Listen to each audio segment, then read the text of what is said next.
చేస్తూ ఉంటున్నాను. దేవునికి మహిమ ఘనత ప్రభావం కలుగునుగాక. హల్లెలూయా.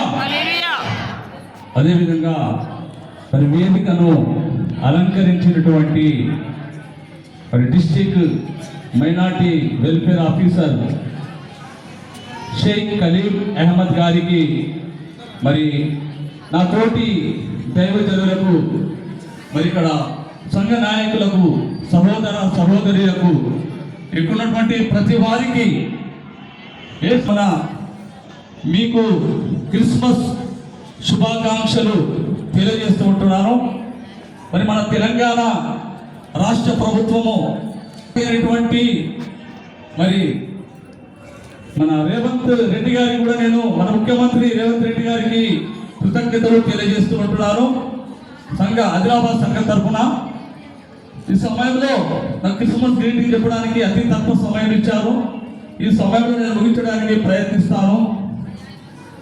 యేసు క్రీస్తు ఈ లోకానికి ఎందుకు వచ్చాడు, ఎవరి కొరకు వచ్చాడు, ఎందుకు, ఏమిటి, ఎలా అనేటువంటి మాటలు చెప్పాలని ఆశపడుతున్నాను.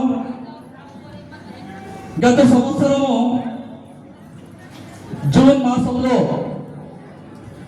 మన భారతీయ సంతతికి చెందినటువంటి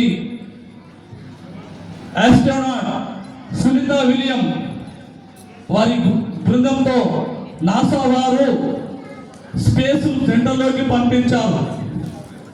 ఆ మిషన్ ఎన్ని రోజులు అంటే 8 రోజులు. కానీ అనివార్య కార్యాల వల్ల ఆ 8 రోజులు కాస్త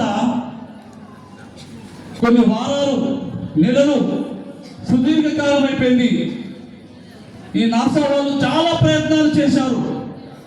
ఆమెను భూలోకానికి, ఈ భూమి మీదకి దించడానికి చాలా ప్రయత్నాలు చేశారు. ఆమె అక్కడ స్ప్రెక్ అయిపోయారు. మన భాషలో చెప్పాలంటే తెలంగాణ భాషలో ఇరుక్కపోయారు, ఫసాయించారు. నాసా వాళ్ళు అనేక ప్రయత్నాలు చేసి విఫలమైపోయారు.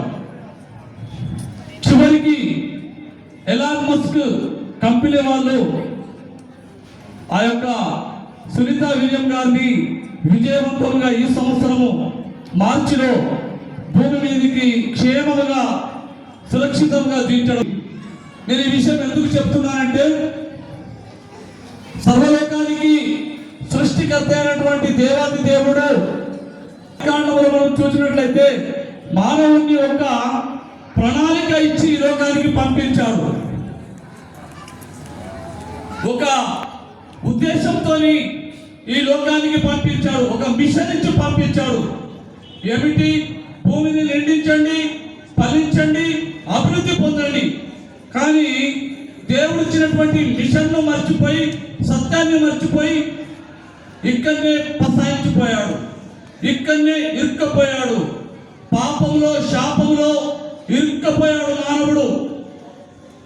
అయితే ఇక్కడ భూలోకంలో చాలా మంది మరి దేవుడి తట్టు తినడానికి న్యాయాధిపతులు, ప్రవక్తలు, సాధువులు, సత్పురుషులు అనేకంగా మరి దేవుడి వైపు తిప్పడానికి ప్రయత్నం చేశారు, కానీ సాధ్యం కాలేదు. ఏ విధంగా అయితే ఎలాన్ మస్క్ సునీత విలియం గారిని క్షేమంగా తీసుకుని వచ్చాడో, అదే విధంగా 2000 సంవత్సరాల క్రితము నజరేయుడైన యేసు క్రీస్తు సర్వలోకాన్ని సృష్టించినటువంటి దేవాది దేవుడు మానవుడుగాను, సేవకుడుగాను, రిక్తుడుగాను అనే ఈ లోకములో కన్యయము మరియు గర్భములో ధరింపబడి ఇక్కడికి వచ్చాడు. మనందరినీ పాపంలో, శాపంలో, రోగంలో ఇరుక్కపోయినటువంటి వారిని తప్పించడానికి పరిశుద్ధుడిగా ఈ లోకానికి వచ్చాడు. ప్రియులారా, ఇంకొక విషయం చెప్పేసి నేను ముగిస్తాను. 1969వ సంవత్సరంలో చంద్రమండలంపై ఒక వ్యక్తి అడుగు పెట్టాడు. ఆయన పేరు జ్ఞాపకం ఉంది ఎవరికైనా? చెప్తారండి? నీల్ ఆర్మ్స్ట్రాంగ్. ఆ వ్యక్తి ఈ విధమైనటువంటి సభలో మాట్లాడుతూ ఒక మాట అన్నాడు.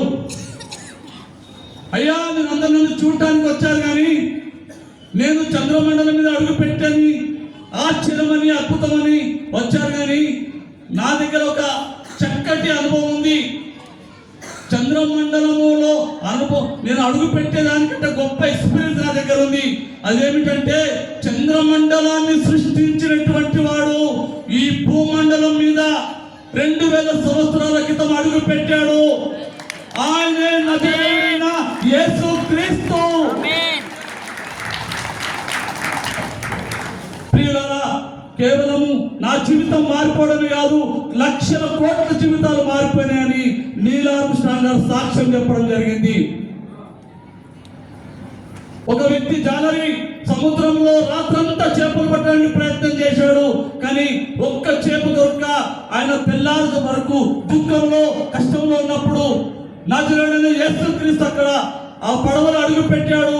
ఆ విస్తారమైనటువంటి చేపలు ఆ ఖాళీ పడవతో నింపబడ్డది. అంతేకాదు నాయన అనేటువంటి ఒక గ్రామంలో ఆ గ్రామం అంతా దుఃఖంతో ఉన్నప్పుడు యేసుక్రీస్తు ఆ గ్రామంలో అడుగు పెట్టాడు. ఆ యువకుడిని లేపాడు. వెంబడే ఆ మరణము జీవముగా మారిపోయింది. యాయిరు అనేటువంటి ధనవంతుని ఇంట్లో యేసుక్రీస్తు అడుగు పెట్టాడు. చచ్చిపోయినటువంటి ఆ చిన్న పాప లేచి కూర్చుంది. అక్కడ కూడా దుఃఖానికి బదులు ఆనందంగా మారిపోయింది ఆ ఇల్లు. ఇంకొక ఇల్లు ఉందండి. ధనవంతుడు పొట్టివాడు శాపగ్రస్తుడు, కానీ యేసయ్య ఇంట్లో అడుగు పెట్టాడు. ఆయన పేరే పొట్టి చెక్కయ్య. ఆయన జీవితం మారిపోయింది. ఈయన కూడా అబ్రహాము కుమారుడే.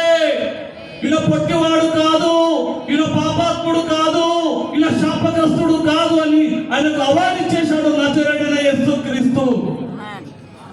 ఈరోజు యేసుక్రీస్తు నీ జీవితాన్ని మార్చాలనుకుంటున్నాడు. ప్రియులారా, నిజమైన క్రిస్మస్ అంటే మనం కొత్త బట్టలు వేసుకోవడం కాదు, కానీ నిజమైన క్రిస్మస్ అంటే ఆయన ఆత్మ మూలంగాను నీటి మూలంగాను జన్మించితేనే నువ్వు పరలోక రాజ్యము చూస్తావని యేసు ప్రభు చెప్పాడు. ప్రియులారా, ఈరోజు మీ హృదయంలో జన్మించాలనుకుంటున్నాడు.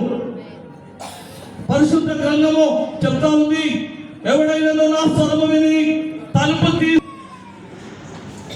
నేను అతని యొద్దకు వస్తాను, అతడు నేను కలిసి భోజనం చేస్తారా? ఈరోజు నీ హృదయంలో చోటు ఉన్నదా? ఆ రోజు మరియమ్మ తల్లి గారికి ఎవరు కూడా స్థలం ఇవ్వలేదు యేసుక్రీస్తు జన్మనివ్వడానికి.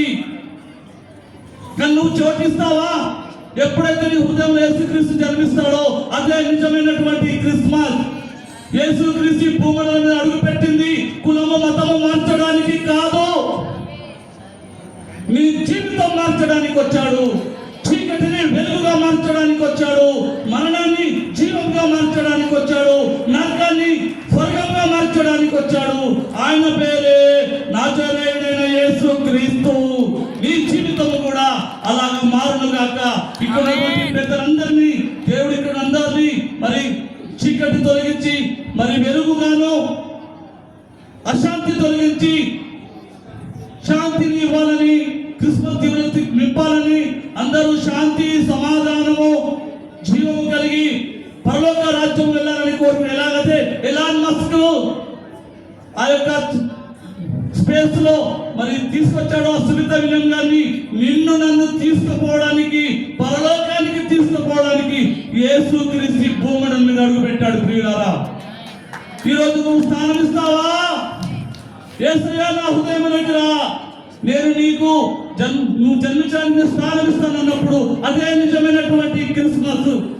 అలాంటి నిజమైన క్రిస్మస్ దీవెనలు ఇక్కడ మనందరికీ కలగాలని, మనము మన కుటుంబాలందరూ రక్షింపబడాలని కోరుకుంటూ ఈ క్రిస్మస్ దీవెనలు మీ అందరికీ తెలియజేస్తూ ఈ గ్రీటింగ్స్ ముగిస్తున్నాను. Thank you.